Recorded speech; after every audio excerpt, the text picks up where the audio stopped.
अस्सलाम वालेकुम, मैं हूं हारून इफ्तिखार कुरैशी। 15 मई जुमेरात का दिन और इस्लामाबाद हाई कोर्ट से कुछ अहम पेशरफ्त आपके सामने रखेंगे। आज इस्लामाबाद हाई कोर्ट में इमरान खान और उनकी जो अहलिया हैं बुशरा बीबी, उनकी 190 million pound Al-Qadir trust case में सज़ा मुअत्तली के ख़िलाफ़ जो दरख्वास्त थी,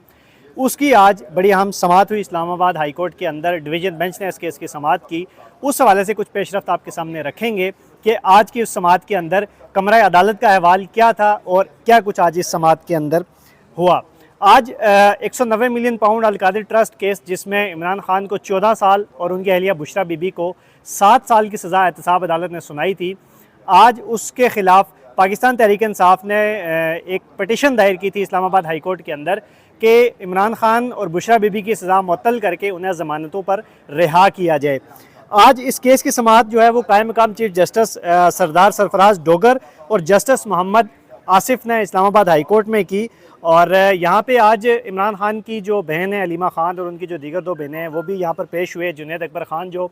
पब्लिक अकाउंट्स कमेटी के चेयरमैन हैं और उसके साथ साथ PTI KP के भी वो सदर हैं, वो भी कमरा अदालत के अंदर मौजूद थे। उसके अलावा पाकिस्तान तहरीक इंसाफ के वकला की एक बड़ी तादाद जो है वो इस्लामाबाद हाई कोर्ट में मौजूद थी और कमरा अदालत के अंदर मौजूद थी।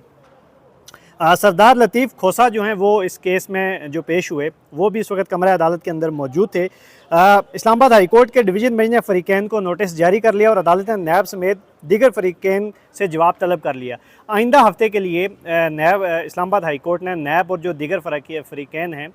उनको नोटिस जारी किया और उनसे जवाब तलब किया है। सरदार जो लतीफ़ खोसा हैं उन्होंने अगले हफ्ते बुध को ये समाअत जो है वो रखने की इस्तदा की और अदालत को ये कहा कि अगले हफ्ते बुध को आप इस समाअत को रख लें। तो अदालत ने नोटिस जारी करते हुए केस की समाअत जो है वो अगले हफ्ते तक मुलतवी कर दी। याद रहे कि ये जो पटिशन है, इस पटिशन के ज़रिए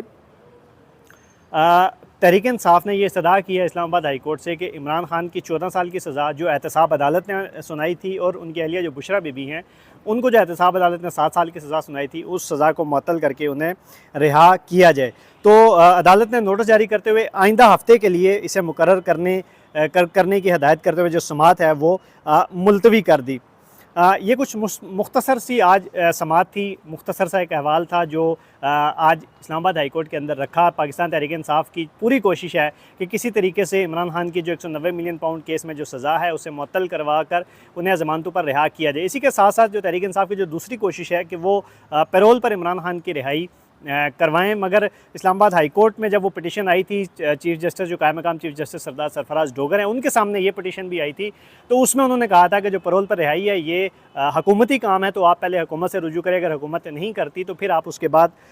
फिर आप अदालत में आए तो फिर अदालत देखेगी कि इसको क्या किया जाए। तो आज की ये बड़ी अहम समाअत थी जो 190 मिलियन पाउंड केस में इमरान खान की सज़ा मुअत्तली की कोशिशें इस वक्त पाकिस्तान तहरीक इंसाफ और इमरान खान की जो फैमिली है वो कर रही है कि किसी तरीके से इमरान खान की जो ये सज़ा है वो मुअत्तल हो और इमरान खान को ज़मानत पे रिहा किया जाए।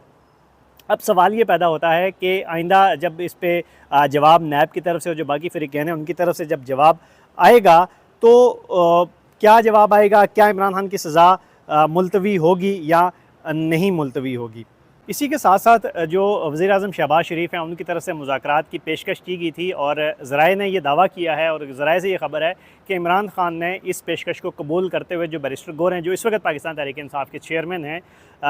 उनको ये टास्क दिया है और उन्हें ये कहा है कि आप मुज़ाकरात करें, आप बात करें। अंसार अब्बासी ने यह ख़बर ब्रेक की थी, जंग और जियो में ये ख़बर ब्रेक हुई थी और इस हवाले से जब शिबली फराज से पूछा गया जो कायदे हिज़्ब इख्तलाफ हैं सेनेट के अंदर पाकिस्तान तहरीक इंसाफ की तरफ से, तो उन्होंने भी ये कहा था कि तमाम तर मसाइल का जो हल है, जंगों में भी जो मसाइल का हल होता है वो मुज़ाकरात के ज़रिए होता है, जंगों में भी मुज़ाकरात होते हैं, तो यहाँ पे भी हमारे मुज़ाकरात हो सकते हैं, इसमें कोई इतना बड़ी बात नहीं है। अब देखना यह है, दो चीज़ें हैं कि क्या 190 मिलियन पाउंड केस में इस्लामाबाद हाई कोर्ट से इमरान खान की सज़ा मुअत्तल होती है या नहीं होती। क्या ये जो मुज़ाकरात की कोशिश है क्या ये मुज़ाकरात कामयाब होते हैं या नहीं होते। अगर मुज़ाकरात कामयाब होते हैं तो फिर पाकिस्तान की सियासत, पाकिस्तान तहरीक इंसाफ की सियासत और मुस्लिम लीग नून की जो सियासत है वो क्या रुख इख्तियार करती है। दूसरी तरफ जो ज़ोर दिया जा रहा है पैरोल पे रिहाई, अगर कोई आम कैदी हो तो उसकी रिहाई का जो फ़ैसला होता है वो जेल सुपरिटेंडेंट करता है, मगर जब कोई VIP कोई केस हो और कोई बड़ी शख्सियत उस किसी केस के अंदर हो तो उसमें जो पैरोल की जो रिहाई होती है उसका फ़ैसला हुकूमत करती है। अब इस्लामाबाद हाई कोर्ट ने भी तहरीक इंसाफ को यही कहा है कि आप हुकूमत से रुजू करें, पहले हुकूमत इस पर देखेगी, अगर हुकूमत इस पर कोई फ़ैसला नहीं करती तो फिर उसके बाद अदालत देखेगी। कानूनी तौर पे ये जो होता है पैरोल पे रिहाई, ये हुकूमत ही फ़ैसला करती है और उसके लिए ये ज़रूरी होता है, जो रजिस्ट्रार ऑफिस ने भी एतराज़ लगाए थे कि इमरान खान को फ़रीक नहीं बनाया गया। मुतासरा शख्स को फ़रीक बनाना ज़रूरी होता है और उसके साथ साथ जो उस शख्स की फ़ैमिली होती है उसकी तरफ से ये दरख्वास्त दायर की जाती है। आज की जो समाअत थी वो मुख्तसर समाअत हुई, मगर तहरीक इंसाफ बड़ी पुरुमीद दिखाई दी है। तहरीक इंसाफ के जो लोग यहाँ पर मौजूद थे, अलीमा खान मौजूद थी कमरा अदालत के अंदर, जुनैद अकबर खान मौजूद थे और पाकिस्तान तहरीक इंसाफ के वकला की बड़ी तादाद जो थी वो कमरा अदालत के अंदर मौजूद थी और बड़े पुरुमीद दिखाई दी है। अब देखना यह है कि अगली समाअत जो बुध के रोज़ एक्सपेक्टेड है, जो सरदार लतीफ़ खोसा जो पाकिस्तान तहरीक इंसाफ के वकील भी हैं, उन्होंने भी ये सदा की थी कि बुध के रोज़ इस समाअत को रखा जाए। अब देखना यह है कि बुध के रोज़ जब ये समाअत होगी उस वक्त नैब की तरफ से और जो बाकी फ़रीक़ैन हैं उनकी तरफ से क्या जवाब जमा करवाया जाएगा और 190 मिलियन पाउंड केस में सज़ा मौतली का जो रुख है वो किस तरफ जाएगा।